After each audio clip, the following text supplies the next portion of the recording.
Right, it's time for our conveyor belt of short stories. Joined Up is now famous for our conveyor belt of short stories, or at least it is in my head.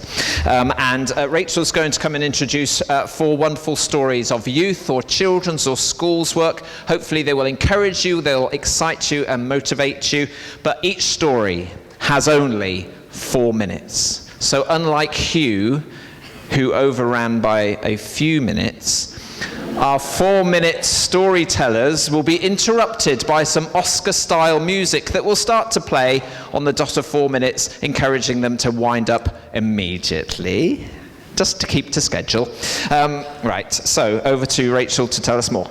Thank you, Mike. It's a good job that they're not relying on me to do the timekeeping, because as my team will tell you, I'm always the one that's about 5 minutes late for everything. So, without further ado, could I invite our short story speakers, all of you, just to kind of gather at the front, because this is going to be really quick. First up is Glynis. I'm going to put my Christmas hat on because Glynis is coming to talk to us about a fabulous project that they're doing at Millhouses. It's come early, but this hopefully will give you time to prepare, if this inspires you, for Christmas events this year. So Glynis, your 4 minutes starts now. Thank you. Our church has a Christmas tree festival every year, and it's a link with the local neighbourhood. We ask schools, local shop owners, user groups who use our premises, and the church groups to provide a Christmas tree on a given theme. The theme has often been words from a carol, but this year we chose the title, Where's Jesus? We asked each contributor to hide a baby Jesus somewhere on their tree, or to make a crib scene instead. We painted baby Jesus onto 300 pebbles and put them out and about in the neighbourhood to be picked up by people and taken home with a message of love from the church. Clearing up in the new year, we only found 5 which had not been taken. We also painted 18 larger pebbles, numbered, and they were on display in the local shop windows. A competition to find them all brought people to the businesses and to the church to deliver their entry forms. At our public launch, 2 user groups from the church helped. Sheffield Performing Arts brought 75 children to sing, and an orchestra brought its brass section to play carols. The 75 children were accompanied by their families and friends, which gave us a ready-made audience of people who wouldn't normally go to church. Our welcome leaflet listed contributors, but it also contained the basic Bible story relating the Nativity. Visitors to the festival were encouraged to do a picture quiz looking for Jesus on every exhibit. We also had a Where's Wally kind of puzzle, Where's Jesus? And we gave away Christmas storybooks provided by Script Union. We served punch and mince pies, another connection with the community, because our local Tesco provided all the mince pies and the ingredients for the punch. We made no charge for the festival, but invited contributions for charity. We chose to support the same charity as the local pub next door, another link with the neighbourhood. We had our usual visits from the school children. All the Y1s and Y3s from our local schools came along. They looked at the trees, did the picture quiz, looked for Jesus on the puzzle sheet, and had refreshments. They also played a pebble game where they had to find 9 elements of the nativity story. Of course, we tricked them by removing the Jesus pebble. After providing the missing pebbles, we told the basic story again using a magic microphone technique where the children repeated all the direct speech. A few highlights. The lady from the travel agents hid a baby Jesus in her tree, as we'd asked, but also on every decoration, which featured worldwide travel locations, she had an adult Jesus with arms outstretched and said, "Well, Jesus is everywhere, isn't he?" Dobcroft Infant School made a crib, and the children were so disappointed when it was time to deliver it to the church that their teacher let them build another one for the classroom, something we think wouldn't have happened if it had not been for the festival. On the first school visit, a Y1 boy stomped around the room, declaring, "Everybody's looking for Jesus." Great, we thought, praise the Lord. But we have to balance that with the boy who, when doing the Where's Jesus puzzle, declared after 5 minutes, "Oh, I can't be bothered to look for Jesus." At our first public opening, a man turned up with his daughter. He said, "I had to come today. She enjoyed her school visit so much that she made me come too." One visitor said, "Your Christmas tree festival makes my Christmas every year." In the middle of February, a new family came to church and said, "The Christmas tree festival was great this year. It was much more about Jesus." We felt very encouraged by the buzz that our festival had caused this year. But we've given ourselves, I'm afraid, a bit of a challenge. What are we going to do next year? We just have to trust that God's going to inspire us again.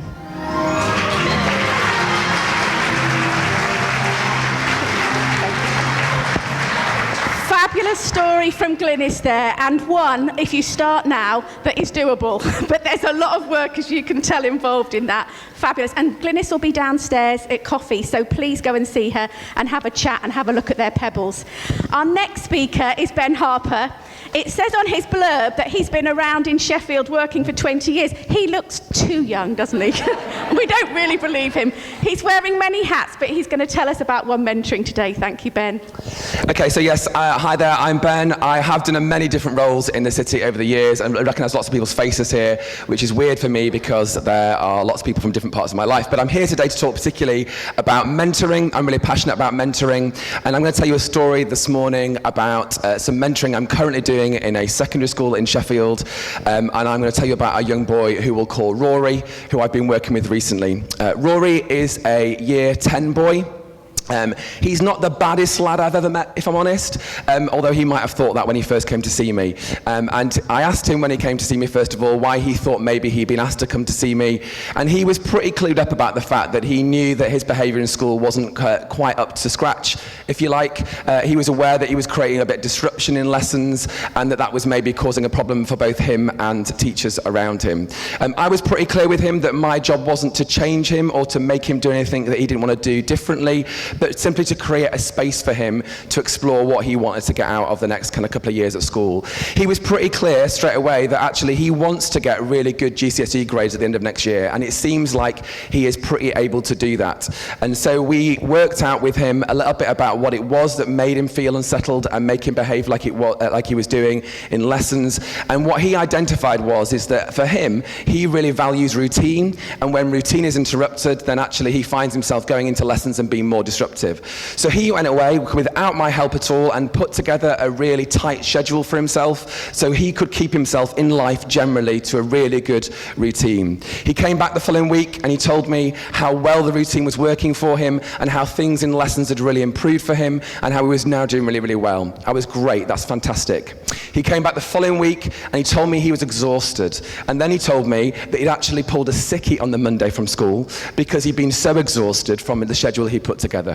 So we've been working together to look at kind of what it looks like to have a balanced life and to make sure that in there is both fun as well as the serious stuff and the work stuff as well. And he is now doing really, really well and starting to kind of really get that sense of balance in his life. The point of that story for me is that I think that everyone, whether you're the baddest lad in town or the goodest good in the town, really benefits from relational investment. And that's why I'm really passionate about mentoring and why I'm involved at the moment in a new project where we're hoping to increase the number of young people in Sheffield who get the opportunity to be mentored. We're calling that project One Mentoring. There's a flyer like that in your packs, in your nice brown paper bags this morning. The whole idea of One Mentoring is we want to give one young person, one adult, for 1 hour a week for 1 year. And we believe that kind of relational investment is a kind of thing that makes a real difference in people's lives. So if you're interested in that, come and talk to us down the stall downstairs. My friend and colleague Lindsay and myself will be down there today. And also I'm particularly interested to hear from people who might love to be a trustee for us. We really need someone with financial skills. So if you've got financial skills, come and talk to me. Not the kind of the most exciting part of the mentoring stuff maybe, but a really, really important part of our work we're doing. So thanks very much for your time. I hope we see you later. Is that lesson for me? I think so. There, if I go up. Brilliant. Thank you, Ben. Do go and find him. It's a fantastic project and one that could make a real difference in our schools. Our next speaker is Clint French, a friend of the conference. Him and Joy have been here for many years. You may remember Clint and Joy when they came and shared with us about the Paddington project some years ago, but he's here today to talk to us about church planting in schools. Thank you, Clint. Thank you. Is this working? Fabulous. Yes. There you are, you're on. Thank you very much. Like it's just been said, my name is Clint French and I'm the Church in Schools Coordinator for the Diocese. For those of you who haven't come across the Church in Schools initiative, in brief, it's part of the Bishop's 5-year mission strategy where he wants to see 25 school-based congregations developed predominantly in Church of England schools across the whole of the diocese. And my role is to help churches and primary schools to work together in partnership to develop these kinds of congregations. Now, the whole aim of the project is to take church to where children and families are already gathering and to enable them to engage with the Christian faith in a creative and exciting way. And this project is an amazing vehicle that can help churches to connect with families who don't usually walk through the threshold of a church on a Sunday morning. Now, we already have 5 school-based congregations up and running. We've got another one due to start later this month and a number of the other ones to start in the summer term. At the moment, we've got St. Thomas School in Kilnurst. We also have it's there. Portercroft School in Sharrow. It takes obviously a long time to start flicking through. St. Wilfrid School in Branton, All Saints School in Aston, and Hook School in Goole, led by Philip Ball, where he does a breakfast church and a tea time church. And that's where we are. Now, the great thing about all these school-based congregations is that they all know that it's not about just a nice once-a-month activity. Their hope and passion is to open up opportunities for these families to go deeper in discipleship outside the monthly gathering. And we're seeing many, many non-church families turning up for the first time and thoroughly engaging with the whole service. And for each of these congregations, there's a wonderful buzz and excitement. Heather Waller at Portercroft, we're not quite there yet, sorry. Heather Waller at Portercroft School she started her church in school back in November, and she's already started an alpha group for parents, and she's seeing many of these parents engaging deeply with what's going on in those groups. Beth Henshaw in Aston has already got parents who are wanting to be part of her team. How brilliant is that? What a great way for those parents to continue their faith amongst that growing community. So, if you want to know more,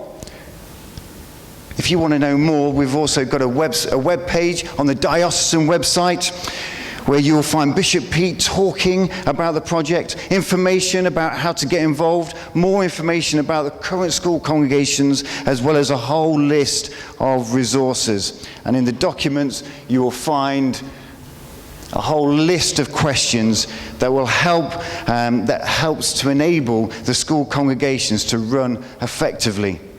So if you're excited about the idea of starting a congregation in your local school, if you've got a stirring spirit within you, regardless of whether it's a Church of England school or not, then I'd encourage you to talk to other people at your church. Have a look at the website, or come and talk to me sometime during the day, or you can email me on that email address. You can also find my phone number on the webpage. Thank you. Thank you so much, Clint. Our speakers are being incredibly disciplined. They've obviously timed their talks to the 4-minute perfect, and we haven't had to play our Oscar music. I'm quite disappointed about that. We're quite disappointed. Safi, you can go on and we'll play you the Oscar music. Safi Newton is coming to talk to us now from her charity called Home for Good. We are so grateful. You stepped in at the last minute, so it's wonderful to have you. Safi's also going to be around downstairs, so please speak to her if you are inspired, which I am sure you will be, by what she has to share. Thank you, Safi. Great, thank you. I'd love you, if you've got a smartphone, to get that out, because we're going to try and experiment at the end of what I'm saying. get it on the camera mode, and hopefully we'll be able to do what I want us to do. I thought I'd introduce myself firstly. So I'm Safi. I am the local project worker for Home for Good, which is a national charity engaging in fostering and adoption. And I thought I'd tell you why I'm involved. So I always thought from a very young age that I would adopt. I think it's because I read Anne of Green Gables and Burglar Bill, where he finds a baby and takes care of them. I also had family in South Africa, and I thought that maybe I'd adopt an African orphan. And then in my late teens, someone kindly challenged me and said, hang on a minute, what about all the children in the UK that can't live with their birth families? Why wouldn't you adopt one of them? I didn't have an answer to that. So I went into marriage thinking that we would probably adopt. We volunteered in our children's ministry in Sheffield, worked in some of the deprived areas, and saw lots of children come in and out of the care system and some of the challenges that they face, and we wanted to be able to make a difference to their lives. So at 26, my husband and I started the adoption journey. We didn't know if we'd have birth children, but we've actually made our family through adoption. We've got 2 fantastic children who are 8 and 4 years old, and they have blessed us far more than we could ever bless them. I tell you my story because it's just one family, but we have a crisis in our country. There's 40,000 children currently in the care system. There's a shortage of 8,000 foster carers and 2,500 adopters to care for them. And we want to step into that space and say, could the church respond to that crisis? Could some people say we'll foster and adopt? And could the rest of the church say we'll love these children, we'll wrap around these families, and we'll care for them? Some people can foster and adopt. I'd love you to think about whether that could be you, but you can definitely support any families that you know who do foster and adopt. We've got Mother's Day resources on our website to help you shape your services and children's work to make Mother's Day inclusive. We've got lots of articles on our website and blogs to help you think about how you can be part of that support. We have support groups that are run by volunteers to encourage children and young people to meet with their family together with other families like them. And we often have children youth workers who look after the kids for a bit, so that adults can chat and pray together, encourage each other, understand each other, and play together. And something, I can't tell you everything we do, but something that we're really proud of is our children and youth leaders training that helps you think about how you can include these children and welcome them into your context with an awareness of some of the challenges and trauma that they've had in their early years. Oh, this is the bit with the phone. Ah, yes. Fab, get your phones out. If you know how to use a QR code, great. If you don't, let's try and learn. So you can point your camera at this, and it will take you to a link to put your name and your email address to find out a bit more about what Home for Good's doing and to pray for what we're doing. We speak to government, we lobby the government to make sure that policies in this country are fair and just and right for children who can't live with their birth families. And it really helps us if we can say, actually, hundreds of Christians are behind what we're doing and are praying for these children. If you haven't got a phone and don't want to do that, there's a card in your pack. I'd love you to fill that out. I'll be on a stand in the marketplace. You can bring it to me there, and I'd love to chat to you more about what we're doing. Wonderful. Thank you so much, Safi. Thank you very much. Cheers. Great. 4 incredibly different but incredibly inspiring stories that offers us both challenge and opportunity. So I would really encourage you to speak to people if you've been inspired, but could we just give them one big last round of applause? All our short story people, thank you so very much.